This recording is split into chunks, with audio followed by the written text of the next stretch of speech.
Hello, everyone. It is that Weems got here for another episode, and joining us tonight, world traveler Greg Ellifritz. How you doing, Greg? I'm doing great. How are you?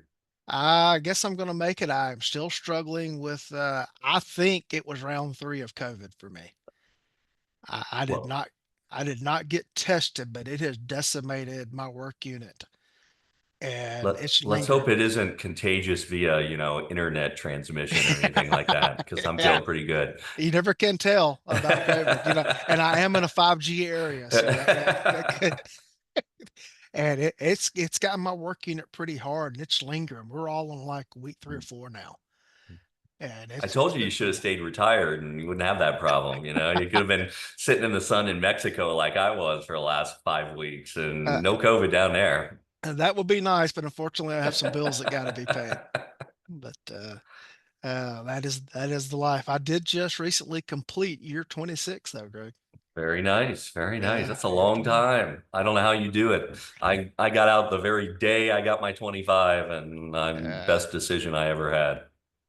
Local sheriff's office where I live put out a media release just a little while ago about an incident they were dealing with, and I read that media release and said, at least I'm still not out doing that. No doubt. No doubt. Um, but it's fun. I'm teaching 19 and 20-year olds now, and I'm like, I have been doing this, count however many more years longer than you've been alive. Right.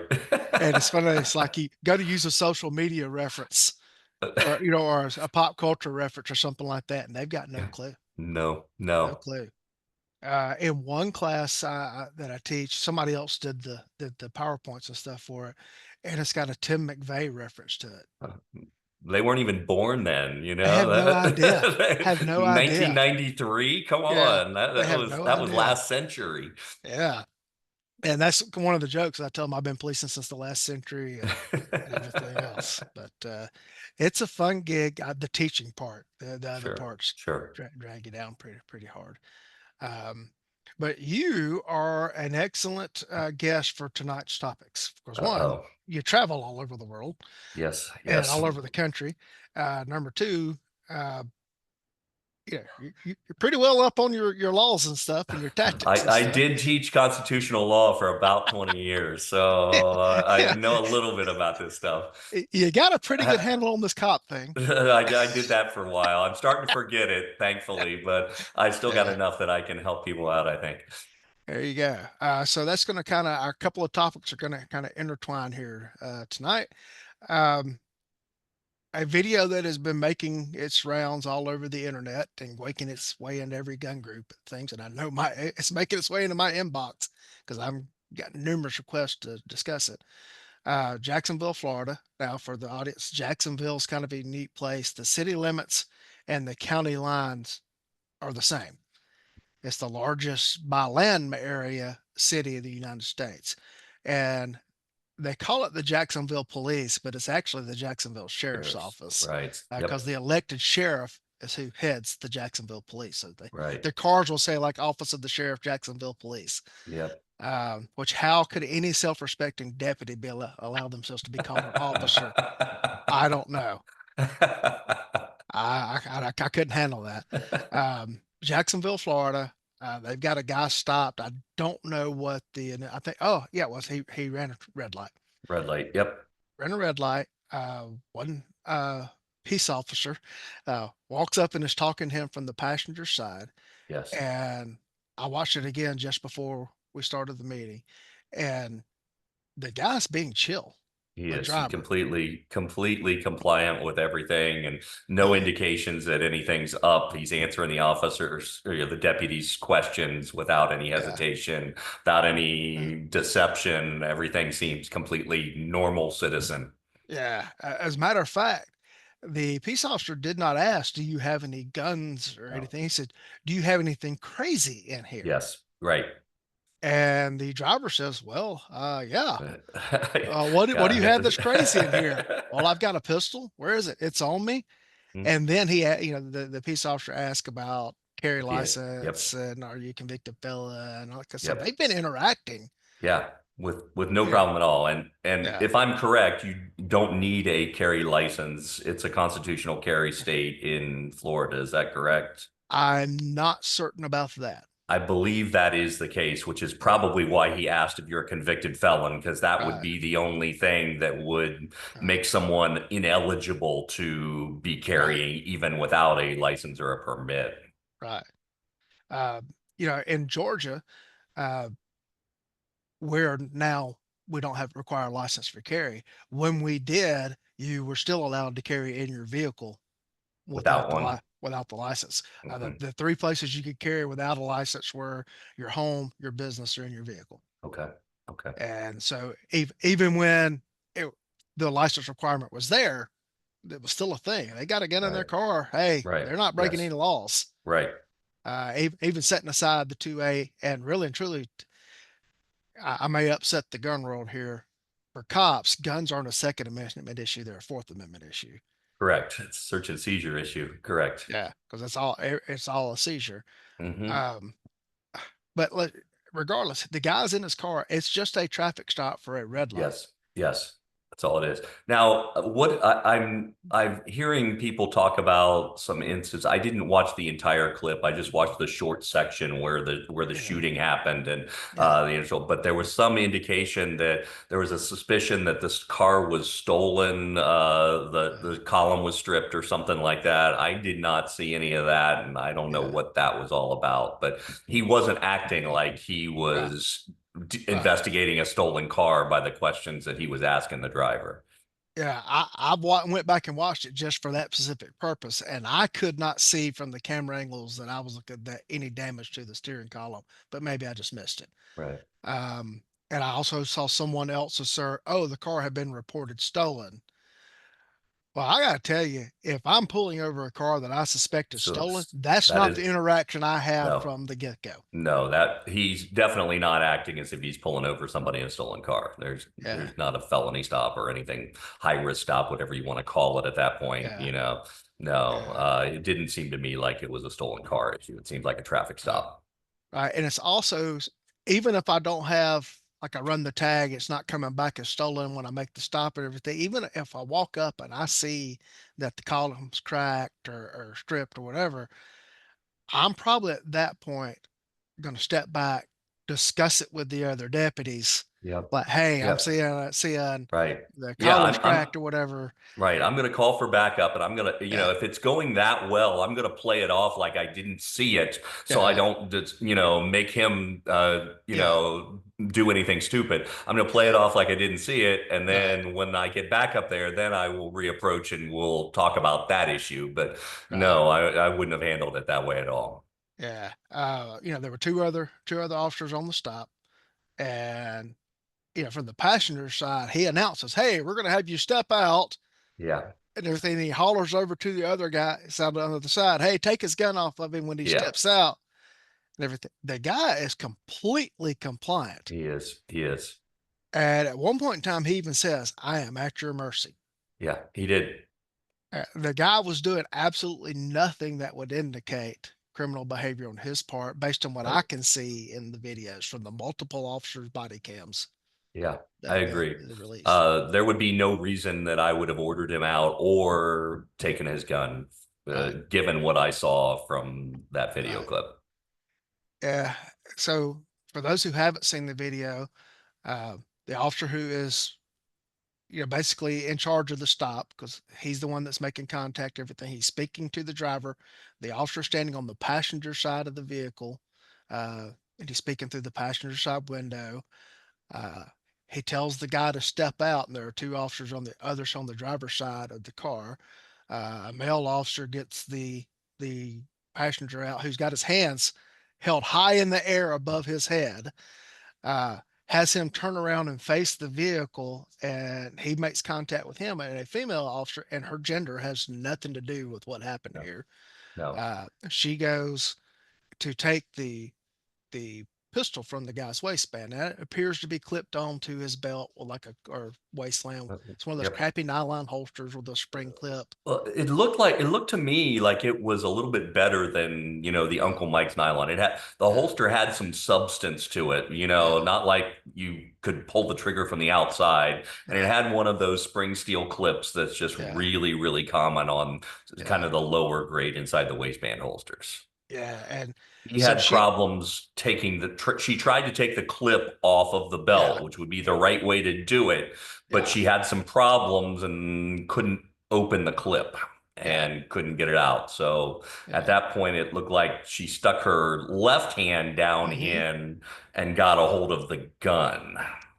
Yeah, and her finger is clearly on the trigger. Two fingers into the Yeah. trigger guard. I think this is just speculation Hmm. on my part. I think she probably wasn't all that familiar with inside the waistband holsters. And I Yeah. think that when she stuck her hand down behind the pistol inside his waistband, she Yeah. thought she had a hold of the holster and was lifting the holster up, Could be. but she got into the trigger guard and Yeah.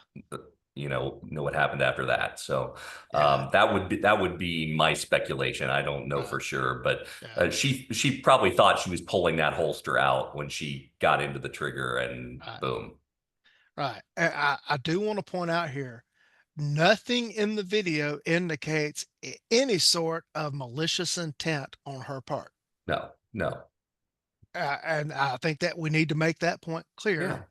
yeah, It just appears to me she botched taking the guy's gun out of the holster. absolutely, yeah, Uh, Now, that's one part of the tactics here. That's a problem. The yes, other part here is who made the decision to do that and the right, legality based on that. right, So you right, got multiple issues at play here. She's the one that's getting lambasted all over social yes, media. And I've seen headlines saying she was fired. I don't yep, know I if saw that's that, true or not. yep. I got to tell you, if I'm firing anybody, It's the I'm guy. firing them It's the all. guy who, well, it's the guy who ordered him out and said, "Take the gun."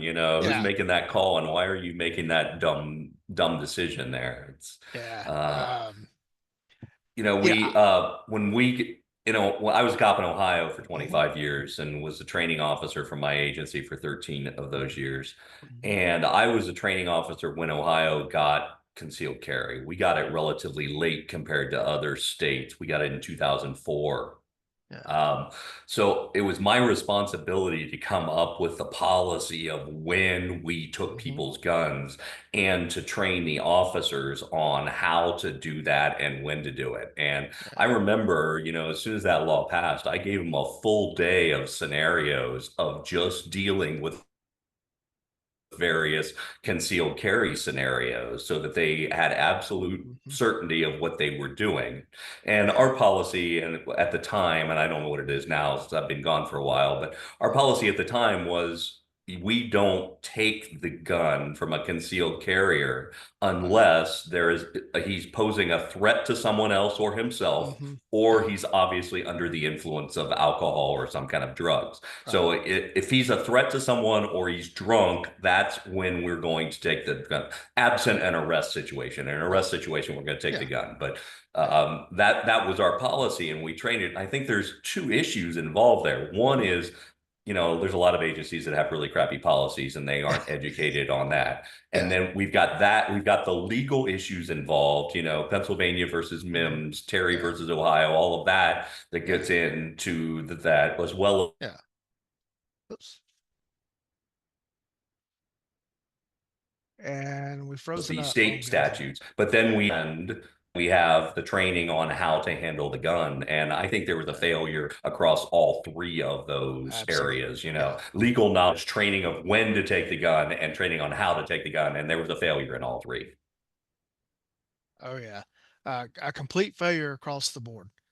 And I do want to point out that as a former agency head and former agency training guy, you can have the training all day long, and people come Yeah, in it's and they sit true. there. You can go back and look at training records. You can know what It's you true. taught, It's and then true. sometimes you see what happens in the field, and then you bring Yeah. them in to hot wash it afterwards. It's like, what about this class in which we did, and they look Right. at you like they've never heard it before. That is true. Yeah, they may have gotten perfectly adequate training and just Yeah, they weren't paying attention at the time or playing on their phones or yeah, just didn't remember it and didn't think it was yeah, important. So that's entirely yeah, possible.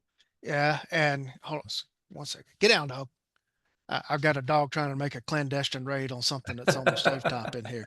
Uh, it's And that is, one of the challenges as being running an agency and being the training guy is you do all the right things. The Yeah. people have to absorb it and go through with it. And you know, in Georgia, we have to teach use of force every year. Hmm. That's a class that every cop has to go through every year. Um, I got a little creative one year and I made a multiple choice test that I could put up on the screen and they could take it on their cell phones or tablet or something Hmm. like that. And I made a deal with the guys. I said, any question I put up here, if we get 100% correct, I'll just skip to the next question. If you miss the question, I teach the lesson for that question. And every time I did it, I had to teach Yeah. every question. Yeah. Yep. And this is with people 15, 20 years on the job Hmm. in the Yeah. room. Yeah. This is one of the problems that Yeah. people don't get. We've got to recruit Yeah. police officers from the human race. You know, they Yeah. they aren't perfect people. You know, no matter Yeah. how what And I'm not Uh-huh. saying training is good, or Right. bad. It might be great there. It might be terrible. I don't know. Yeah. But you're right. Even if they are trained, Yeah. that may not have anything to do with it. Well, I teach in the academy setting now. And, the cadets get tested with multiple choice tests. The correct answer's on the paper, and they got a 25% chance for every question of getting a right answer. And then a 70 passes them. Yeah. Yeah. And so you can have a cadet go through the academy and make 70, 72 on a bunch of tests. Yeah. And unless they don't fulfill a performance exam, like they don't Yeah. qualify, they don't drive and everything, which all that's up in there right now with a bunch of changes, they can make it out into the world Yeah. with a badge Yeah. and a gun, having scored 70s Right. on all of their tests. And they got the same authority and power that somebody that made 100 on everything does. Right. Yep. And it's funny when I would start verbally questioning some of them and everything and would start seeing the blank stares that you get back and everything. And so extracurricularly, another instructor and I created a bunch of written scenarios, everything. And we started dropping it so we could actually see their written feedback on things. And we would go back and have further lesson plans and discussion based on that feedback. And ultimately that is now becoming part of the regular curriculum that we're being allowed to introduce that. And the other academies have access to it now. And all of that to say this, folks, you can do the training, but it's still up to the people to absorb it, Yeah. internalize it, and apply it. Yes. And again, I don't see anything in that video that indicates any malicious intent No. on the part of those officers. And No. I'll also say this is there are an awful lot of shortcuts trainers and supervisors out there that just tell people your number one job is to get home alive at the end of your shift, all that kind of stuff. Yeah. And they start justifying quasi legal actions Yeah. in Yeah. this whole thing of I want to get home and thing Right. else. Um, Well, I think that's the other issue yeah, involved.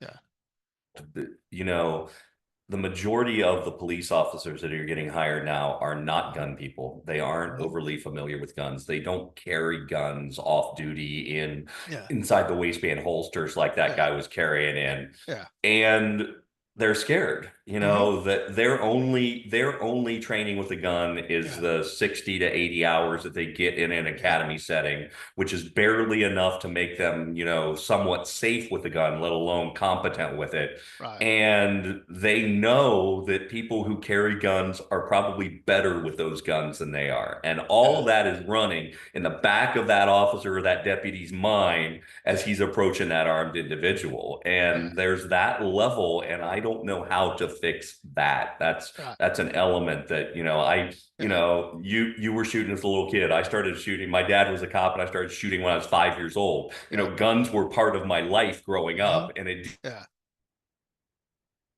Oh, it rose up again. didn't scare me when I pulled over a guy who was carrying a gun. That's not how it's with a lot of the officers now. Yeah. We keep freezing up a little bit. Greg and I joked before we started recording that usually he's in Mexico or somewhere, and he's actually in the United States, and we got a worse internet connection than we normally have. Right. Yeah. I'm in Austin and the internet's no good. It was just fine in Mexico the last time I was on the show. Yeah, I think you're hitting on something very true there is, to put in other words, a complete lack of confidence on the Yes. officers' Yes. parts. Mhm. That if this goes bad, they know they qualified, but they know internally in their soul, I'm not good enough to handle this. Yes. Yes. That's it. And I think that prompts responses that may not be what they would actually want to do I agree. from time Yeah, to time. I think that's the case. All of that, bad training, Yeah, bad adherence to the training that they got, even if it was good, yeah, combined with a lack of familiarity, a lack of yeah, competence, a lack of confidence, and that's what you're yeah, going to get. And I don't see it getting better. That's the problem. yeah. Claude Warner made a post in one of the groups that he talked about how, the officers only know the gun that they It's true. carry, and I'm there's a lot of truth to that. I made it. I recognized that when I was a training officer at our Hmm. department, and we had 4 full days of training every year, Uh, as well as some other stuff in between that. But during each of those quarterly training sessions, I broke out one of our property room guns that we had taken off of some criminal that was different than that, mhm. and showed them how to load, unload, and let them shoot all of that. Everything from Yeah, a Desert Eagle to a cop 4 barrel Derringer, every kind of possible gun, because I wanted them very familiar with that. But I remember yeah, one of the last gun runs that I went on as an officer before I retired. I got called to a traffic stop, and there was already 3 officers there.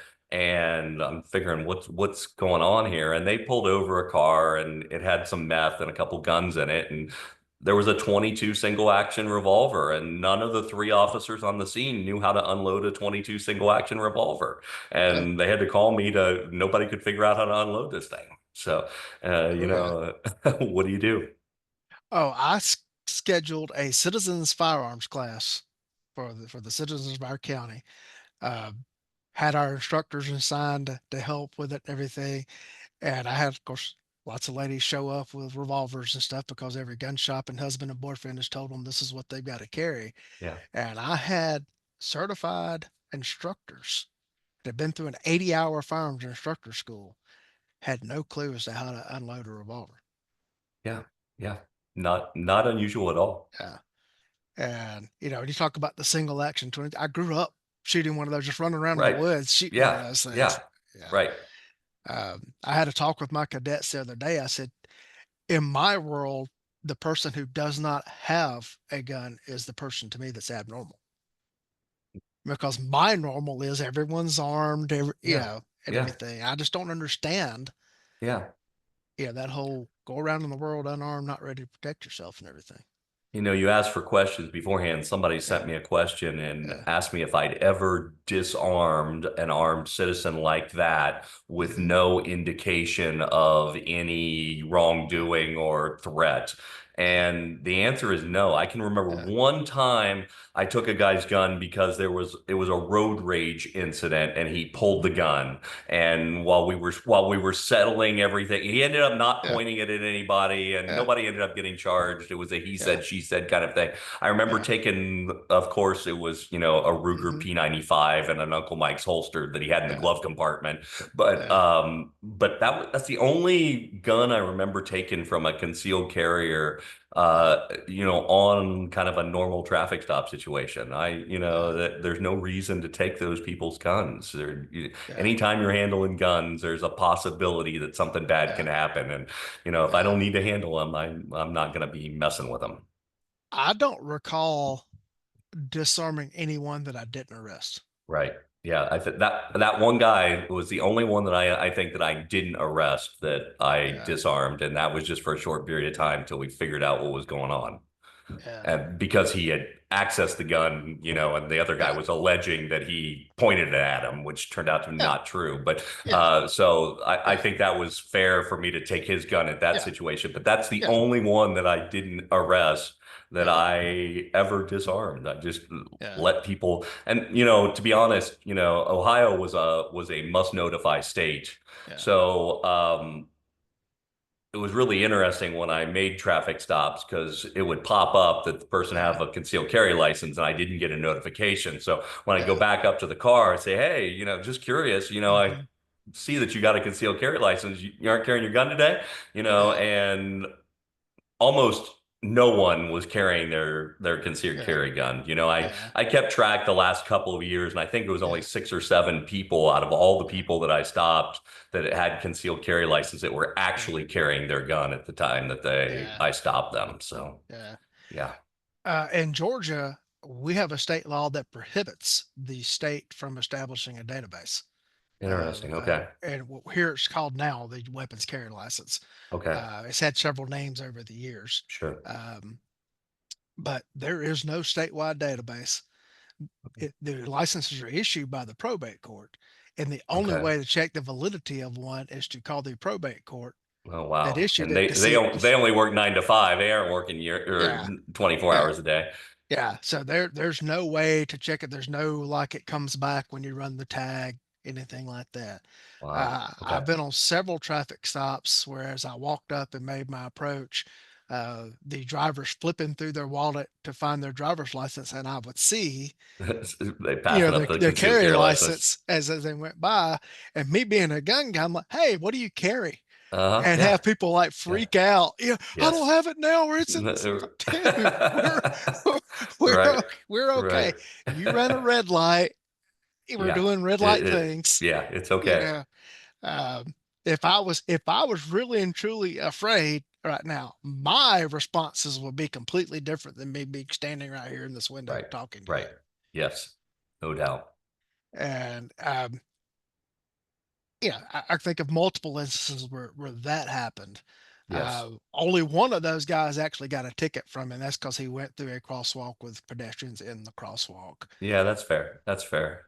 I, Yeah, I generally I generally gave concealed carry licensees yeah, a pass if I could. I think I wrote some guy who was 25 over or something, yeah, in a yeah, residential area. I think I wrote one. But if you had a concealed carry license from me, right, most of the time you were getting a warning and no yeah, paper. So yeah. So we had a question in the show group of someone asking, okay, how do you inform the officer that hmm you're carrying, presuming that you're in a state where it doesn't come back up sure, on the when they run the tag or sure, whatever. Yeah, some states require that you inform an officer that you're carrying, some don't. yeah. My state does not. Um, so if you're going to inform the officer for whatever reason, how would you suggest people go about doing that? Well, first of all, if it's not a required Hmm. notification, I personally would not notify the officer Okay. unless the officer ordered me out of the car. If it looks like he might pat me down and search me, he Hmm. might see it, might Yeah. find it, I want to let him know if I'm Yeah. law abiding. Otherwise, I don't want this same problem that happened in Jacksonville. I don't Uh, want, to tell him I've got a gun when I don't have to and have him make the decision for me to get out and shoot me in the leg. I don't want yeah. that to happen. So if it's Yeah. not required, I'm not gonna Right. mention it unless the cop's getting me out for some reason, Yeah. and do that. I think the biggest issue that I see isn't how they notify. I Yeah. never had someone say anything that alarmed me when they said Yeah. they had a gun. But the issue that I always had was when I asked them where it was, they would point at it and motion with their hands Yeah. towards the gun. Yeah. And I think that's kind of a natural reaction. Well, it's right Hmm. here, officer. Yeah. Well, I don't want to see your hands moving to where Right. you're telling me that you've got the Yeah. gun. And I think Yeah. for a law-abiding concealed carrier, Yeah. tell them where the gun is if they ask you where it is, but Yeah. keep your hands still and don't motion towards it because Yeah. I would say three-quarters of the people that I stopped did something like that. Yeah. And I knew, after a few times of seeing it, I knew it was going to happen and I knew they weren't Yeah. being malicious with it, Yeah. but it's Yeah. dangerous when you're moving your hands towards where you're telling the officer that you've got a gun. Right. And for the officers who may be listening or watching to this, my advice would be to you would be to preface that question with without Very good. moving your Yes, hands. yes, right, right. Tell me And where that gun is. I run a little thing with my cadets is I'll have them all stand up and I'll like, hey everybody, where's your driver's license? Mhm. And of course they all will reach They, for their oh pocket. Then yeah, I'll yell, stop, freeze. yeah, And I'm like, yeah, who's reaching into their right. pocket right now to get okay, now we're going to try this differently. Without moving your hands, Yes, where is your driver's license? And then they start verbally responding, oh, it's in my pocket or whatever. And I'll ask, right. what did you just learn? Yeah, I think that's an important thing. And I don't think anybody's doing anything wrong by, the cop or the concealed Mm-hmm. carrier. It's just something that people naturally do, and it's an Yeah. opportunity to be Yeah. misinterpreted and for something bad to happen. Yeah. And I got to give a footnote credit. That's a play on something I learned from Craig Douglas that I Yeah, worked in the training. yeah. I don't want to, well, Lee came up with something great. No, No. no, no. Craig Douglas came up with that. Yes, uh, yes. I remember going through a class that he and Larry Lynn had been taught at TACCON covering that very same issue, and that's an yeah. important way of doing it. Yeah. Yes. Um, But the other thing is mhm. to the cops out there, I know a lot of cops ask, do you have any guns, knives, hand Yeah. grenades, Yeah. whatever. Yeah. I always thought that question was kind of pointless. Yeah. Oh, we're frozen again. Because if you're a gun, that doesn't change anything that I'm doing on the stop. And Yeah. if you're a criminal, you're not going to tell me, you're going to lie. So what's the Right. point in asking every single person you stop Right. that where the gun is? Because Yeah. it just doesn't work that way. Right. It's an opportunity for things to go on. Yeah. To the citizens, my advice would be that if the gun's not going to be an issue, don't make it an issue. Yes. Carry your driver's license in a place that you can access it without reaching near your firearm. Yes. So that would also mean don't put your driver's license in your wallet up underneath your pistol in the glove compartment where you got to Yep. reach in there to get, Yep. all that kind of stuff. Now, I will confess, yeah, I always inform the officers when I get stopped so I can work in hey, I'm a cop too, trying to get out of speeding tickets. Right. Yeah, But as I I can told say you before, that doesn't always work. that doesn't always work. As per my last stop. Yeah, that doesn't always work. Yeah. Um, but I would tell the citizen, don't make it the gun issue unless it's going to be an issue. Then to go along with you, Yes. let you sit and laugh. They start saying, "Look, get out of the car," whatever. At that point, I might would say, "Hey, before I Yep. get out, I need to let you know Yep. that I've got a firearm on my right hip or wherever I'm carrying it." Yeah, I was telling you, I was driving to gun site a couple months ago to teach, Mhm. and I got pulled over by New Mexico State Police and got pulled over for speeding 11 miles an hour over, and he decided he was going to write me a ticket. And I had given him my retired police ID. I did not mention the fact that I had a gun. Mhm. It was kind of assumed, but he ordered me out of the car, and I told you, it's apparently their policy that while they issue the ticket, they want the violator standing next to them at the patrol car, which I think is absolutely stupid. But I had not told him I was carrying a gun. He had told him I was a retired cop, but when he ordered me out of the car, I said, okay, let's hold up for a second. I Mhm. told you I was a retired cop. I am armed. What do you want me to do with the gun before I get out of the car?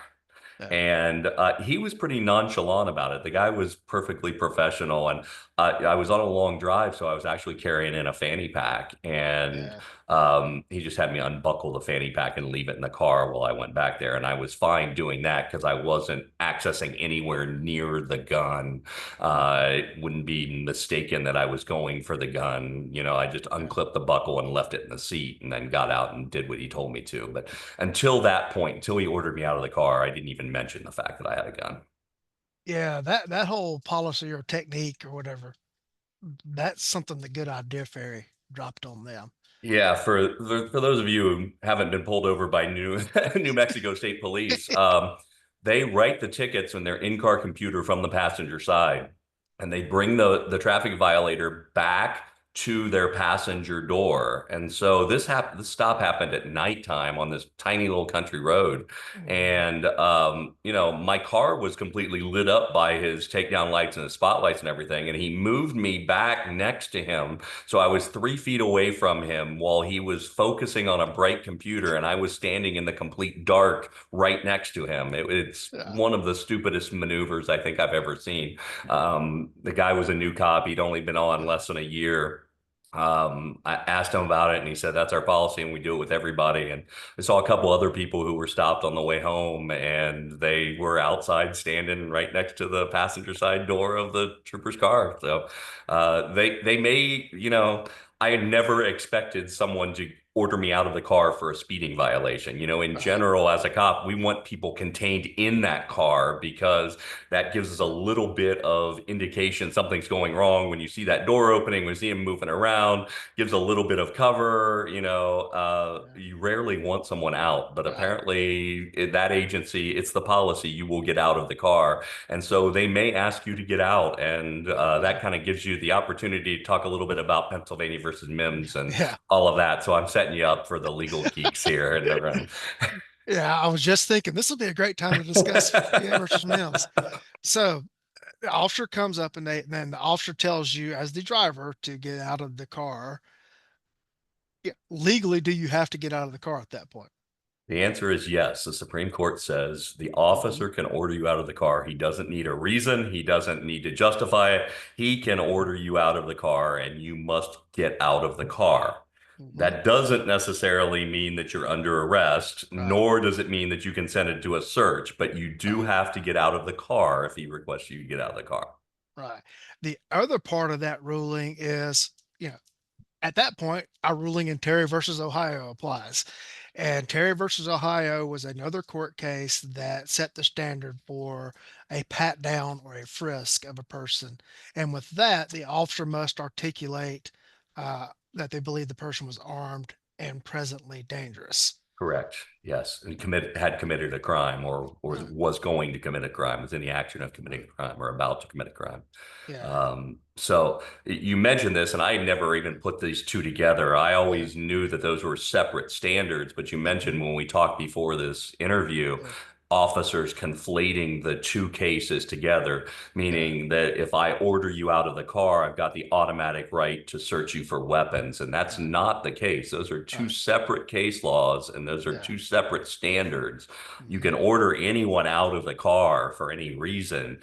Yeah. You need that indication that he is armed and committing a crime and is a danger to you before you have the legal right under Terry v. Ohio to do Yeah. that pat down search. Right. Because in the Pennsylvania versus Mims case, the guy was stopped for a legitimate traffic violation. The officer tells him to get out of the car, sees a bulge on under the guy's jacket and pats him down and finds a gun that was being carried illegally under Pennsylvania law at the time. And the Pennsylvania Supreme Court threw out the arrest. And then the prosecution appealed and it got in. And the court said, we got two separate questions here. There's one, Right. did they get out? Can the officer order a person out of the car on a stop? The answer is yes. From then, Terry versus Ohio applies.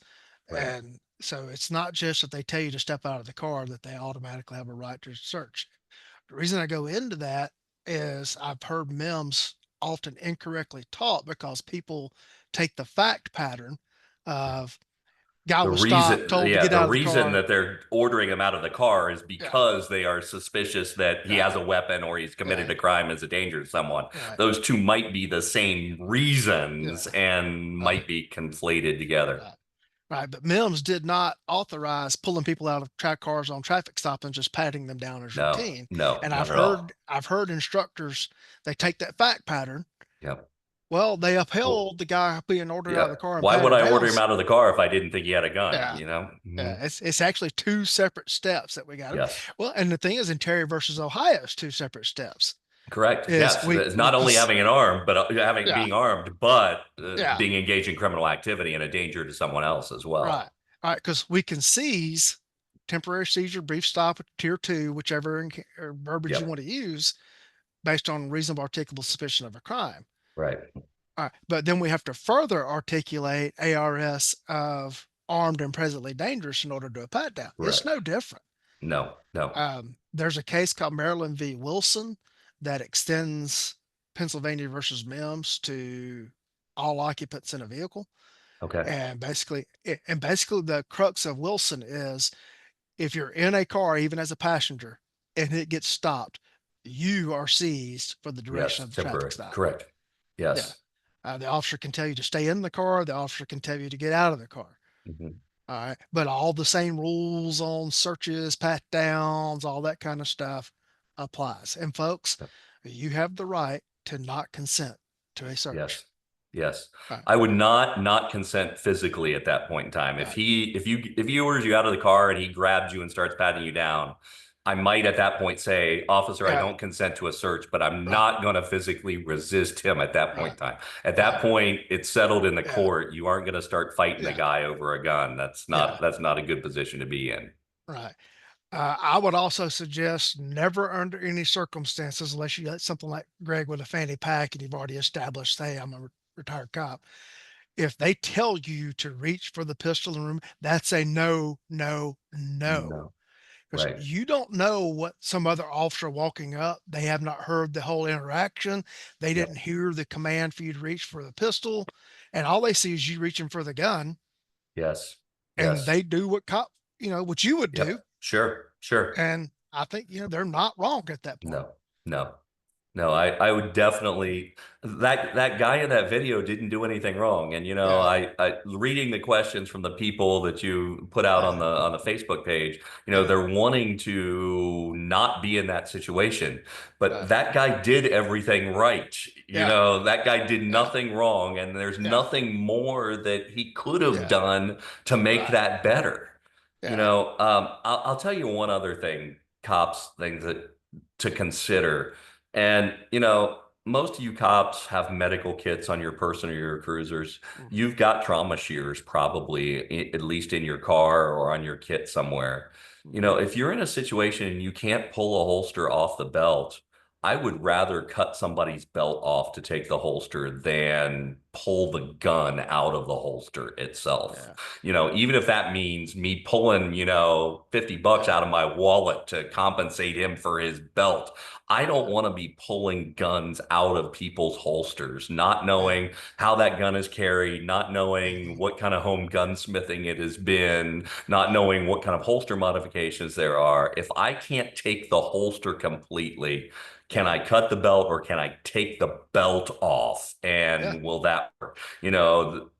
Rather than fighting over the holster, if you see something like that Mhm. happening, you see the officer trying to take the clip off of your belt and it Yeah. not working. Officer, hold up for a second. I'm not going Mhm. to move. I'm not going to reach for the gun. But if you want to take Yeah. my belt off, it might be Yeah. easier to take the holster if you take the belt off first. Let them Yeah. take your belt off if they're Yeah. struggling with that holster because Yeah. a lot of the inside the waistband holsters that have the pull the dot snaps that have to be Mhm. pulled a specific way, a lot of those officers don't know how to Yeah. deal with that. Just take Yeah. the belt off and then go from there, and that might be the easier way to make that happen. Yeah.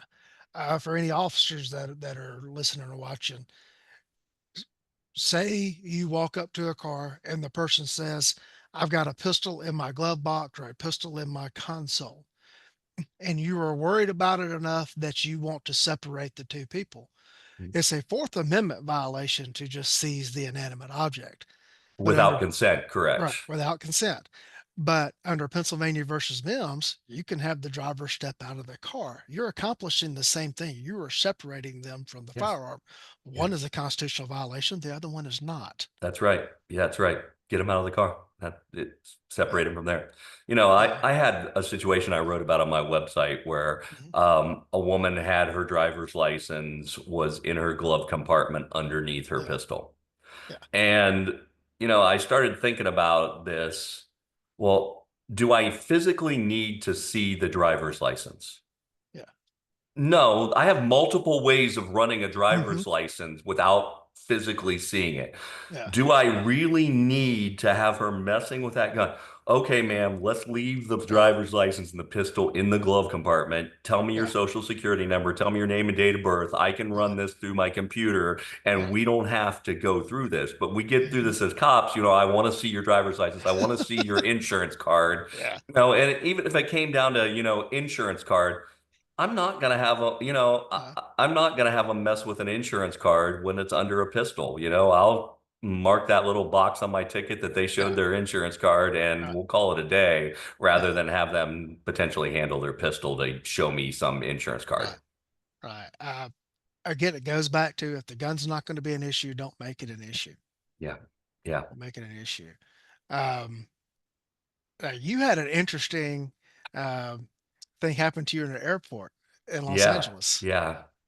Um, this was 2003. I was flying into Mhm. Ontario, California to go to a police training conference, and my plane got diverted because of high winds to LAX, and it was after midnight when it landed at Yeah. LAX airport in 2003, and there were Yeah. gangbangers running around everywhere in the unsecured area of the airport. Yeah. And I thought to myself, as I'm sorting out my transportation for where I need to get there, I want to load my gun and put my gun on. So I went into a bathroom that was unoccupied, went into the stall and pulled my gun case out of my suitcase and loaded up a magazine and put the magazine in and was racking the slide of my pistol when two police officers entered the bathroom. So I didn't know they were police officers. I couldn't tell, but I could hear the door open and two people talking. And at that moment, I racked the slide in a small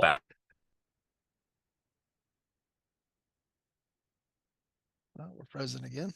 bathroom. You know, I'm not thinking there's a or something like that. There's nobody in there. I'm thinking I'm by myself. They walk in and they heard the slide rack and I heard them Yeah. stop talking. And I'm like, Yeah. well, you know, how do I play this off? And I open the door and two uniformed officers and both had their guns out. Yeah. So they were at low ready and I instantly put my hands up. They told me to put my hands on my head, turn around, get down on my knees. And they were either thinking another gangbanger or an active killer, you know, Mhm. shortly after 9/11, and there aren't a whole lot of concealed carry people in California and LA, Yeah. you know, so they heard the slide rack, and so they were tuned in and ready to go, guns out, and I completely complied with them. Got down on my knees on the dirty bathroom floor, put my hands on top of my head as Yeah. they were moving towards me. Hey, I'm a police officer. My credentials are in my back pocket, you know, and the officers were calm enough. And one of Yeah. them moved in, took control of my hands and reached into my back pocket and pulled out my badge. And as soon as he saw my badge, everything was fine. But I hadn't considered at that moment beforehand. You know, I might get guns pointed at me doing Yeah. something that I'm completely legal to do. I was Yeah. legal to carry there. There's Yep. no problems, but I still got guns pointed at me. Yeah. Yeah. I was at an event in a county well away from where I work, like 3 hour drive from where I was at, off duty, just going as a spectator. And I'm in line going up to the gate, and I see that they are wanding people, with a magnetometer as they're coming into the gate. And I'm like, okay, how is this cop going to react to the fact that I am armed? Mhm, And so what I did was I reached up under, I was wearing an untucked shirt. I just reached in and pulled my badge off of my belt and had it in my hand, covered up where it mhm, wasn't obvious to everybody. And when I got up to where she was going to want me, I turned my hand so that she could see my badge. mhm.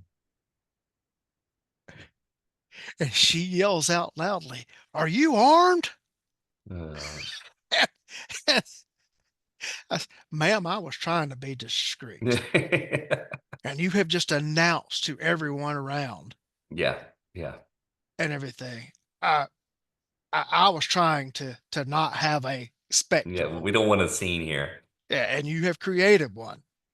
And I'm thinking like, oh wow, what's going on? What's going to go on here? And I was also expecting there to be the legal battle of her saying, well, you can't come You in here. can't. Well, Right. according to state law, I can walk through right there Right. with this. Right. And she waves me on through, and the people that were line behind me hurriedly come running up and catch up to me like, can we sit with you? I was like, well, there's not going to be an ordeal inside the event. I did not know these people. Yeah, They were like, yeah. wherever you're sitting, that's where we're sitting. Yeah. I don't. I want to sit as far away from you as possible because if you come up shooting, that's where the gunfire is going to be drawn to. So, Right. Yeah. yeah, Which I think will be a good segue right there to your Mexican pickpockets. Pickpockets. yeah, yeah. So we're talking about what to talk about beforehand, Mhm. and that incident with the Jacksonville deputy Mhm. was obviously at the forefront of the list. But I just got back from spending 5 weeks in Mexico and encountered a couple of interesting situations that I hadn't quite thought about before that you all might find a little bit valuable. I wrote them up on my Patreon page, but I didn't write anything up on it on my standard website yet. So only the Patreon customers have read anything about this. But the first was Christmas Eve. A friend of mine and I went to a bar where there was a local band playing on Christmas Eve, and it was exceptionally crowded. All the Mexicans like to go out with their families on the holidays, and lots of families, lots and lots of people drinking. That it's kind of like how New Year's Eve is here in the United States, kind of amateur hour with a non-professional partiers drinking. So lots of drunken people that look like they weren't normally drinking, which means lots of good victims all around. And while we're waiting to get into the bar, I was kind of watching around, and I picked up a pickpocketer working the crowds. He was a homeless dude and he had a dog that was off a leash, and he was waiting until people pet his dog and was trying to pick their pockets or take their cell phones out of their purses when he was doing that while they were petting the dog. And so I pointed this out to my friend, military combat veteran, squared away guy. He acknowledged, yeah, I see what you're seeing, and just kind of blew it off. And we went into the bar, and another picked out another pickpocket working the crowd in the bar, and the second guy was pretending to be drunk and stumbling into people and picking their trying to pick their pockets or take their cell phones when he stumbled into them. And again, I pointed it out to my buddy and said, hey, watch him. And I wasn't thinking that these pickpockets were a threat to us. We're two sober big guys that could handle this. And that Mhm. wasn't my intention of telling my friend. But what I didn't realize is my friend wasn't familiar with Mexico. And, we were in a bar, and a lot of the bars are owned by the cartels in Mexico. That's just the reality of the situation. It's how they launder their money through these businesses.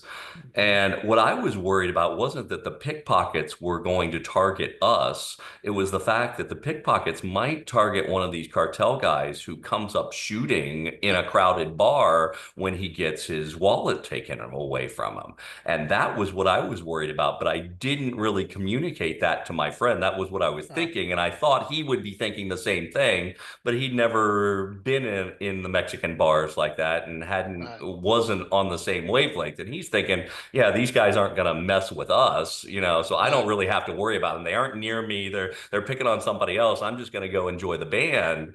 And I'm thinking, oh, it's not just us that have to worry about. We got to Right. worry about what other people those Right. pickpockets target and what are their reactions, and Right. can I get away from some drunk dude spraying rounds Yeah. because he's mad that a pickpocket stole his wallet or his phone. And that was just something that I hadn't quite thought through before, but something to think about as well. Yeah. It's not always you being in danger from some of these criminals.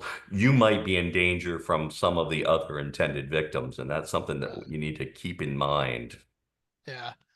Even though it's not your circus or your monkeys, you still get because to still get caught up in the aftermath Sure. of it. Yeah. Yeah. I need to have a way to get out of there really quickly if Yeah. something bad happens. Yeah, I was walking down a sidewalk in Charleston, South Carolina, many years ago, and I was approaching a hotel, and of course, it's got the nice big signs out at each entrance. You know, they have kind of the curb masonry, Mhm. everything like that. And as I'm getting close, I see a car whip into the alleyway on the other side, and a plainclothes detective jump out, weapons drawn, and take up position behind his car. Then I see another cop car stopping, away from the hotel, and what I'm seeing is the establishment of a perimeter Yeah. Yeah. in play. And I'm like, I Time know to what meet it me looks like someplace when that, else. you know, that hotel's being robbed or Yeah. something like Yeah. that. Yes. And I immediately duck off the sidewalk and go get behind one of these big masonry signs and everything. It's, brick all around and everything. Yeah. And Get I, some I cover. take cover. Yeah. And a couple walking behind me saw that. And I heard the husband say to the wife, said, I don't know what he's doing, but it looks like a good idea. And they kind of came over and got there Yeah. with me. And the husband Yeah. says, what did you see? Hmm. And I said, there's a perimeter being set up by the cops. Something's going on in that hotel. Yeah. And we stayed there until the all clear, Hmm. was going. I Hmm. saw the cops packing up the gear and everything. Yep. And then I walked, started back up on the sidewalk. And as I'm going, I make eye contact with the plainclothes detective. Hmm. And I just said, hey, man, how you doing? I said, I'm on the job in Georgia. What's going on? He's like, oh, Hmm. yeah, we had a call if there was a whatever. And that's just, Uh-huh. you got to be aware of what's going on around you in public, as you may Yeah. not be the central character in the drama that's happening, but if you walk into somebody else's Yeah. situation going on, you're just as prone to get injured or hurt or or killed. Yeah. uh, Yep. Yep. and it's you've got to be paying attention to everything that's around you all the time. Crazy stuff. I got to watch emergency response for someone who had a heart attack, and just to kind of outline a little of the Yeah, differences between how we respond here in the United States and what happens in Mexico. yeah, I was staying in a condo. It wasn't in the touristy area. The condo was had 4 floors, and on the roof there was a pool and a bar. And most mhm, of the condo residents, it's one of the best places to watch sunsets in the city. And mhm, most around sunset time, most of the residents of the condo went up to the bar, had a drink, and watched the sunset. So we were doing that. I was with several people that I had met that live in the building and heard a little ruckus on the street below and looked down, and there was a guy passed out on the sidewalk right below the building. And I could tell he was dead from 4 floors up. So if you've seen lots of dead people, a lot of times when someone dies suddenly, their legs are splayed out at a really weird angle, mhm, and that guy's legs were all twisted up like that. And he yeah, was a gray color that I could yeah, tell just from 4 floors up. Like this dude's mhm, dead. There's yeah, no helping him. He's dead. But there was no trauma. There was no blood or anything. So I'm yeah, thinking heart attack or stroke or yeah, something like that. Older guy in his 70s, kind of mhm, overweight, gringo tourist guy. Um, Woman appearing to be his wife was standing there on a cell phone, talking on the cell phone. I don't know what happened. He just died. I don't know what to do, screaming into the mhm, cell phone in English. Within a couple minutes, 3 policemen showed up, Mexican policemen, a cruiser, which is a pickup truck down there, and then 2 motorcycle cops. I was at this time, there are 3 citizens doing CPR on the guy on the sidewalk. And I kind of expected the cops to take over the CPR for the citizens because that's what we would do here in America. Oh no, the cops whipped out cell phones and videotaped the whole thing. They did not approach the guy. There was no medical evaluation, no check his pulse, see if he's breathing, none of that. They just stood back and videotaped while the citizens did CPR. There was no intervention whatsoever. After a couple of minutes, one of them started putting up crime scene tape around while the citizens were still doing CPR, but the cops never approached the body. No first aid efforts at all. Pretty soon, a pickup truck marked with their EMS pull up, and it looked like two EMTs. It was like a quick response EMT vehicle. It wasn't an ambulance. And they went and they took over CPR. Two EMTs got out and took over CPR, but they didn't have an AED. They didn't have a defibrillator. They had no bag valve mask, no Yeah. nothing. They just did the same hands only CPR that the citizens were doing. Yeah. And it was probably close to a half hour before an actual ambulance arrived. And four paramedics or EMTs got out of the ambulance and they got this massive defibrillator machine that was just huge, that looked like it was 50 years old. They hooked him up to the machine, obviously flatline, asystole, he's dead. They unpacked him and pulled a sheet over his face and packed up and they left. Left the guy laying on the sidewalk. Two of the EMTs are all gone. One cop remained, and that was it. So crying wife, dead guy on the sidewalk, covered up with a sheet, and one cop. And they stayed there. The cop, it's hot, it's Mexico. The cop didn't invite the woman to sit in his cruiser in the air Yeah. conditioning and wait. There was none of that. She sat on a bumper of a nearby parked car watching her husband on this dirty sidewalk and until a hearse came from a funeral home and there was no take him to the autopsy, coroner investigation, nothing. That a hearse pulls up from the funeral home and it was like a grab and go operation. These guys Yeah. had him loaded up in less than a minute and was gone. And the cop didn't say a word to the woman.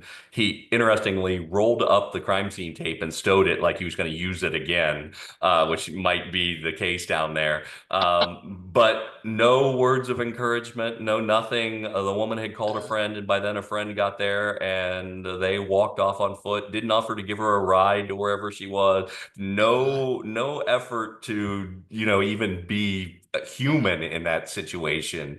And it was, I honestly expected more. Yeah.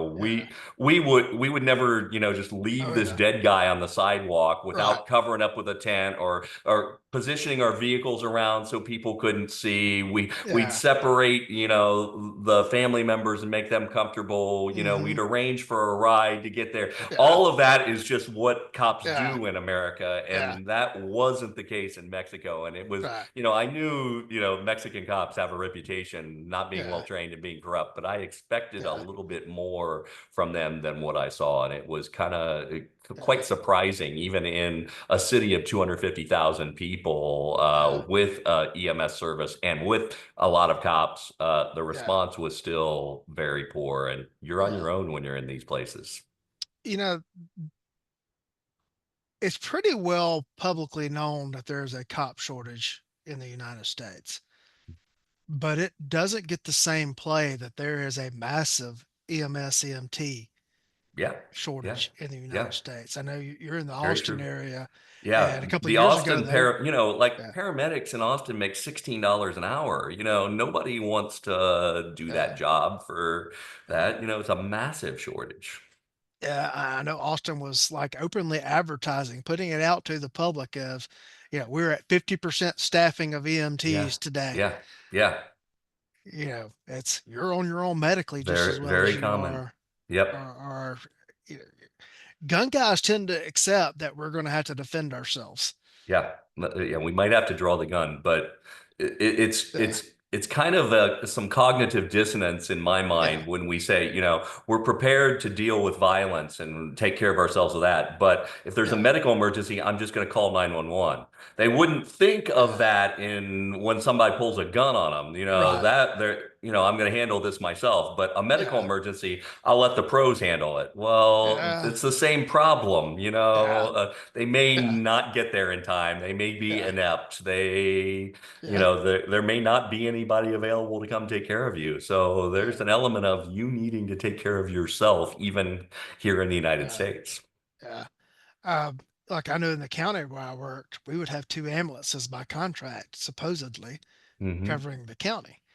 But both of the hospitals they transport to are in the neighboring county. Uh-huh. Yeah. And so if you've got one on a transport with a patient, another one on another call, Yeah. We're waiting for one of them to get clear and get back into the county to Hmm. respond, or for them to pull the neighboring county uses the same contract company. Uh-huh. Them to get an ambulance from there, because they're probably all tied up as Right. well. Right. Um, and it doesn't take anything at all to overwhelm EMS. No, no. Interestingly enough, this is Mexico specific, but I didn't Yeah. know this until this happened. The ambulances in Mexico are provided by the hospitals. Okay. And so the police call the ambulance, 911 calls, and they try Mhm. to get the closest ambulance, but they will take you only to To their their hospital hospital. because they're employed by that hospital to take people to that hospital. And Yeah. that may not be the best place for you to go. So when Right. you call an ambulance in Mexico, you may not be going where you really want to go. Yeah. You may be going to a doc in a box when you need to be going Yeah, to a level one trauma center. exactly right. It's just whatever ambulance that they get, by Yeah. calling the hospitals. Yeah. When I first started doing this, I was in the other county I mentioned. Uh, there were two hospitals in the county, and each one of them ran their own ambulance service. Mhm. Now, if the patient did not have a preference, they They'd went go to to back to their their own. home hospital. Mhm. But say, you know, the hospital from regional picked the ambulance from regional picked you up. If you told them you wanted to go to St. Mary's, they took you to St. Mary's. Okay. Okay. I don't Uh, think that's the case in Mexico. You yeah, go to you go to where they're yeah. employed. So Uh, and but ultimately, the hospitals decided we're losing money on EMS services. We're going to quit providing them. So yeah. then that Yeah. left. All right, the county has to do something at this point, and so they contracted with an EMS provider. Um, I, it is what it is. There's some great Right. people working for that contract service, because a lot of them were just the people that were already working for the Sure. local ambulance services. It did, but at the same time, they got a numbers crunch and everything Yeah. as well. Yeah. Yep. And what do you do if there's nobody to actually drive the ambulance and come work on you? Right. Right. It's something that a lot of people don't think about.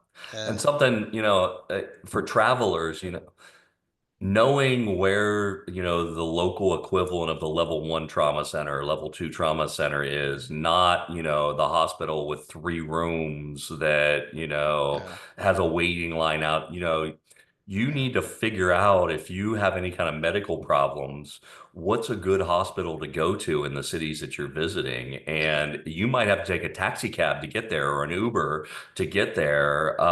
But you don't want to be yeah, going to the ill-equipped public hospital that the ambulance takes you to just because that's who employs them. yeah. That's something you need to consider. And the Food and Drug Administration gets a lot of grief here in the United States. But I shall also point out that not all countries have the same stringent standards, No, and no, medications in other countries may not be the same thing as medications here. correct. My parents were in Russia, I believe it was, and my father slipped on the ice Hmm. and got hurt. It was one of the European countries. I think it was Russia, and slipped on the ice and was in extreme amount of pain. And they go to the local hospital, and they gave Daddy something that had to have been lipophilic. Okay. And he had a very bad reaction to it. And for like weeks and months later, like he would have that same reaction again, just Mm. like it was, how LSD is lipophilic. Yeah. And whenever Hmm. that fat cell gets Hmm. burned, you get the whole thing Hmm. all over again. And it took him a long time to get over that. He was over the injury before he was over his response to the medication. Interesting. Yeah. You don't know. You don't Yeah. know. Yeah. Because we're thinking, well, the doctor's going to do the Yeah. right You got to do thing. the right doctor thing. Yeah. Not necessarily. Not Yeah. necessarily. Yeah. They're people too. And doctors that Yep. made 70s on the doctor test are out there, You got it. You out got there it. This working. is the equivalent of bumbling the gun handling. It's the same thing. Yeah. Yeah. Yeah. I'm dealing with an injury to one of my hands, and I did it at work. Hmm. Okay, but I did it. Hmm. And I tried to just go use my own insurance, do the Sure. whatever. And my personal doctor's office is like, if we put on the paperwork that this happened at Yep. work, your It's your got to be insurance workers' company, comp. yeah, your insurance company is going to say, "Oh no, that's workers' comp." It's Hmm. like it's not like I got injured by my job. I Right, did it right. while I was at work. Yeah, And they're like, "No, whatever." So I go yeah, back and I start all the workers' comp thing, and they send me to a little doc in a box, and I yeah. got great customer service from the doc in the box. I Okay. did. I'm not complaining about the doc, everything whatsoever. Hmm. But I'm sitting there struck. I know it didn't come down to is like, do I want to work in this doc or Johns Hopkins? Yeah, right, right. You know, well, Yeah. I don't want to move to Baltimore, and No, that's yep, yep. yeah. You Now got that. he was fine for what I was there for Sure. and everything else, but Yeah, it worked out. He yeah, may not be fine for the next injury, you don't yeah. know. You don't know. And and and I'm saying that not as an indictment of him, but wherever you're No. going to be, you're dependent on the local resources and Yep. everything else. Yep. Yep. You have a book on travel, don't you? I do. I do. I should have brought a copy of it with me. Yes. It's called Choose Adventure, Safe Travel in Dangerous Places. So it's a big 500-page book on how to travel in dangerous places as safely as Mhm. possible. So whether those dangerous places are mostly foreign destinations or are rapidly diminishing standard of care in the United States, you can decide what danger is. I think the book will help everybody in that. So yeah, I'm working on that, and I'm working on several other books right now. So there Okay. should be at least two more before the end of the year. So Okay. should have Are some those more. available on Amazon or your Yes, webpage or and both Amazon and my webpage links to Amazon. That's just the okay. easiest place to buy it. I'm getting the webpage set up. If you want an autographed copy and you don't have access to me, Uh, I'm gonna be sending them out via the website sometime soon. That's coming up if you are interested in an autographed copy. But probably the uh, easiest way to do it is just right through Amazon. all right. And tell everybody what the webpage is. My website is activeresponsetraining.net. That's got all my training schedules and everything. Okay. The book's website is chooseadventurebook.com. So there's blogs on both of those. The Choose Adventure book is a travel safety blog, and then my most of my writing is on my active response training website. Uh, I, all of a sudden, my phone has blown up with people trying to get last minute questions Oh, in okay. on this. What questions do they have? I have one ask, what kind of legal consequences would there be if you don't inform and you're in an informed state? I think it depends on the state Yeah, law. Each yeah, state law is set up for that. So in Ohio, it was an arrestable offense. It was a misdemeanor, but it was an arrestable offense if you chose not to inform someone. right. Um, oh, trying to get back. I got multiple notifications hitting here at the same time, and I'm trying to get back to them. All right. Most of these questions that just came in, we've already dealt with. I did have someone wanted you to discuss targeting when defending yourself specific with a knife. I Have you saw that one on there. That's kind of a little bit outside the scope of yeah, the conversation. Um, let's just say, there's a couple of theories, schools of thought when doing the knife stuff. There are some people that advocate a system of targeting major blood vessels and making them bleed to the point of unconsciousness very quickly. There are other instructors who advocate targeting specific muscle, tendon, or ligament group that will stop a person from doing a certain action, i.e., if he grabs you by the throat, you can cut the muscles in his forearm to make his grip, ineffective. There's a lot of fights between those two schools of thought. And I think there's a way to integrate both depending on range and depending on the circumstance. And in my knife classes, I teach both methods depending on what type of attack you are dealing with. And so the specific knife attack that was mentioned in that particular question is would be one of the targeting the blood vessel type responses. So I lump it into the same way as cutting the throat or, femoral arteries or that kind of thing. right. And then we've answered most of these that are coming in just now, but one. we should probably address is what kind of complaint process, or I'm misreading this. What kind of compliance statements and actions would you suggest for the citizen um, if an officer tells them they're going to disarm them? And we kind of So I addressed would, that, but yeah, we kind yeah, of make no motion towards the towards your hands towards the gun. I would try to calm your voice and slowly ask the officer, tell the officer, I'm going to comply and I'm going to do whatever you tell me to do. You yeah, tell me how you want me to do this. I would personally, every cop in the world has seen that video of the deputy shooting somebody in the leg that mhm, happened. I would personally say something like that. Hey, listen, I'm going to let you do whatever you have to do, but I don't want to get shot like that person down in Jacksonville, yeah, So the gun is right here. It's in an inside the waistband holster. Tell me how you want to do this, and I'm going to comply with whatever you do. And, yeah, as long as that's not reaching towards the gun itself. yeah. Yeah, when I first was reading it, it was like, "What? How would you make a complaint if Oh, everything?" yeah. Yeah, Yeah. but what is it? Go back and read it. Uh, Anything pertaining to the topics tonight that we didn't discuss that you want to bring up? No, I think that was a pretty good discussion, covered a Yeah, lot of stuff. So yeah. hopefully the watchers and listeners will find some of the information useful. I think I had fun. I hope they That's all that matters. As long yeah, as that's we're right. having fun, Yeah, it doesn't yeah. matter. It's when I first started the show, someone made a comment to me. It's like it's just like you're having a conversation and we get to listen in. I said, that's Uh, exactly yes, what's happening. yes, Is yes. these phone calls took place amongst all of us all the time. It's just now you're Sure. getting to listen into them. Yep. Yeah, that's the Um, best way to run it, I think. yeah. Um, anything you got coming up? Any products you want to mention or anything? No, I got one class next weekend in Ohio that's full, and then I'm not teaching again till June. My June Mhm. class is full as well. I'm taking a break to do some international travel and not teaching a whole lot for the first half of the year.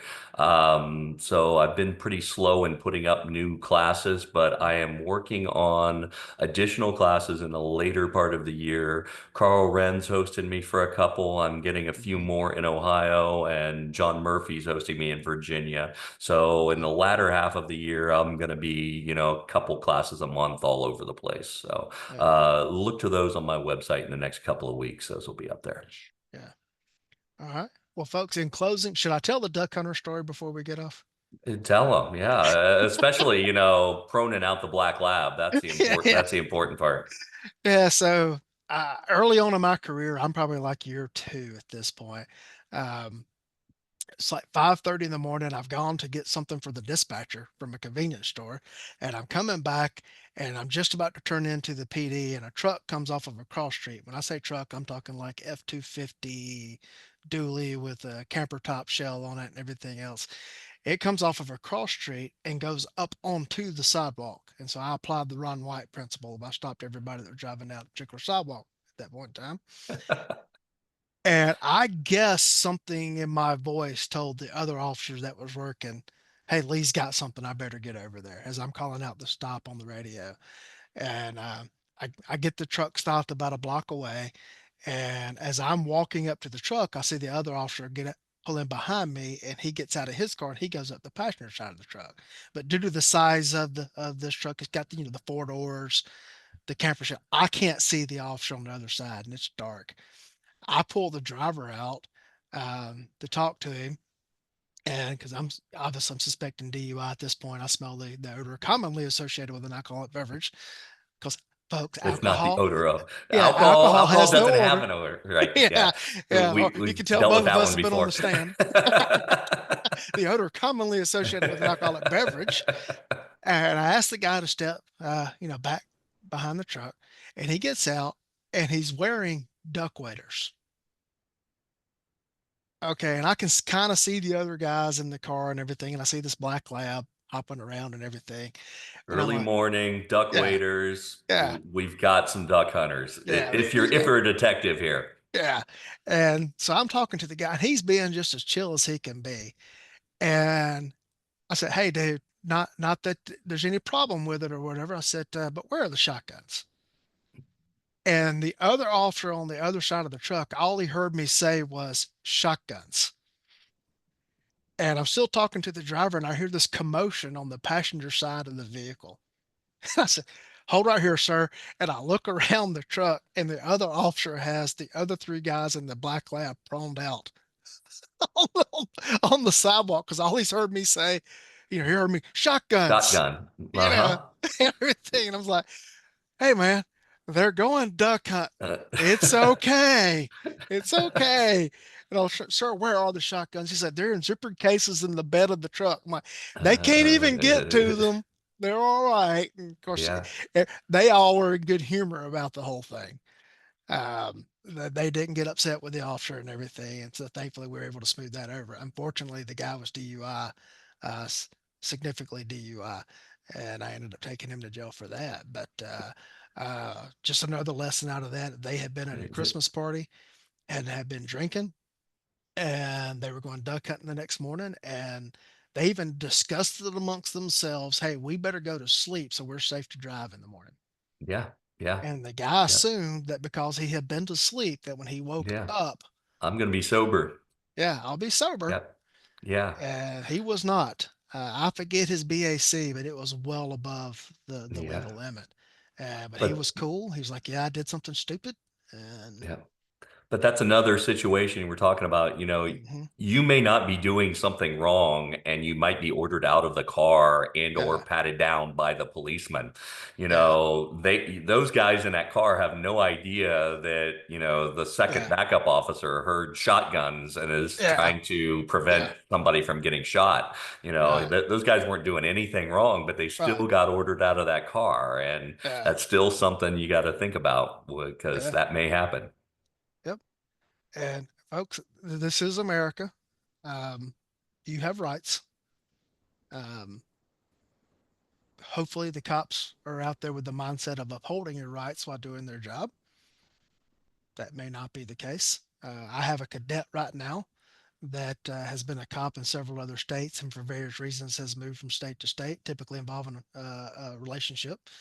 And he's moved to Georgia now and he's going through our academy. And he's come to several of the instructors like, you guys are actually teaching the Constitution and how we have to uphold it. He said, I've been to other places where they were like, okay, here's the Constitution, here's how you get around that. Yeah. And Yeah. she says, it's just the difference in the Yeah. mindset. And this guy's like sitting in classes. He asked me a question the other day. He says, um, so if we had done this, I'm like, this case law, whatever, he goes, wish I'd have come to this academy first. It's Yeah. Yeah. yeah, I'll just tell you, I was talking with a friend who recently, later in life got hired as a part-time deputy and yeah, recently went through a police academy. yeah, And he had just completed the academy, sworn in, mhm, passed the state test, everything good. I'm not going to tell you what state it was. yeah, Um, but he asked me, when can I legally arrest someone?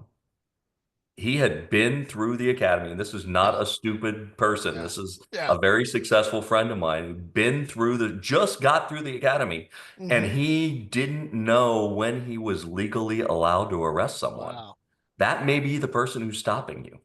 yeah, This guy is going to make sure that he knows yeah, before he did, but he had got through the academy and he did not know when he was legal to yeah, arrest someone. yeah. Uh, my former sheriff moved after he retired, moved to a different county, and ended up getting elected as coroner of that county because he's just afflicted and can't stop.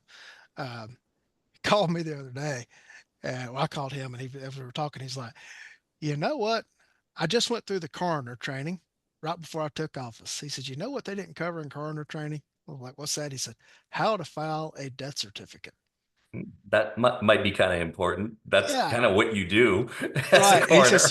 "So I'm learning this by trial and error."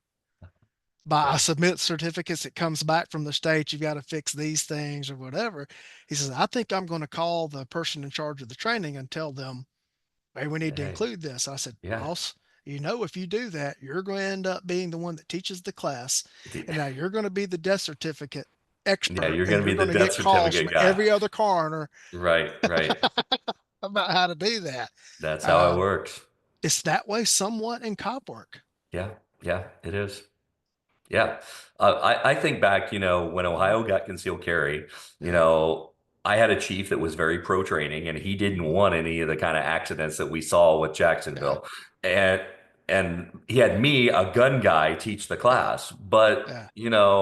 there are lots of departments that did not Yeah. get that same training Yep. and only got, a legal update by some prosecutor that was, a Hmm. 5 paragraph thing. This is the Yeah. changes in the law, and that's it. And that's all Yeah. those officers got to go on. Yep. And you don't know. You're rolling the dice. Who stops you? Yeah. It might be somebody like me. It might be somebody like the officers I trained, or it might be Yeah. somebody Yeah. who has no idea what's going on. Yeah. Um, you don't know what the quality of the field training No, somebody went through, nope, nope. how the legal process, whether it actually is doing what it's supposed to do and where they're working. Yeah, Um, yeah, as Bulky always says, you get the cops you vote for. Well, you get the judges you vote for, you get the prosecutors you vote for, prosecutors, the you police get the chiefs. EMS you vote Yep, for, you get all of yep. that, It's all all true. of that, all of that. Um, so anything else you want to touch on? I don't have anything else. All I right. I think we covered a lot of stuff, so hopefully people will enjoy it. I hope so. I think so. Well, I appreciate your time tonight. Mhm. And for the audience, I know that your number one asset is your time. Thank you for choosing to spend it with us. Thanks,